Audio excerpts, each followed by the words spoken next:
तो दोस्तों पिछले व्लॉग में आपने देखा कि मैं आया हुआ एक शादी में। फिर हम पहुंच गए वेंकट हॉल के अंदर। शादी में हम आ गए थे थोड़ा जल्दी। फिर हम आगे बाहर को देखन क्या हिसाब है भाई शादी का। फिर हमें लग रही थी ठंड, हम पीने लगे कॉफी भट्टी के सामने खड़े होगा।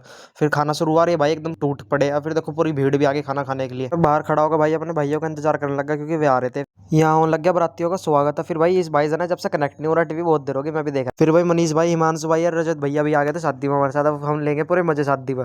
फिर भाई सबसे पहले हम चलने लगे बारद्वारी के अंदर को घूमते हुए वेंकट हॉल में। और भाई ये भाई झुंझुना बढ़िया बजा रहा, देखो इसे पूरा जी लग रहा था। फिर भाई हम सारे भाई खाने लगे खाना। फिर हम सबने तो खाना खा लिया था। फिर हिमांशु भाई को हम अकेले खाना खिलाएंगे। देखो हिमांशु भाई खाने लगे खाना। फिर भाई खाना खुना खाकर हम चलते बारद्वारी की तरफ। पीछे आ रहे हमारे बड़े भैया। फिर जा रहे हैं हम सीधे खाना खाने के नाचने के लिए। फिर भाई इन भाई का पूरा मूड बन चुका था, देखो पूरी फॉर्म में आ चुके हैं अपने डांस करने की।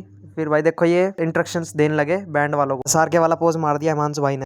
फिर हमें शादी में एक अंकल दिखे, देखो कैसे डांस कर रहे हैं।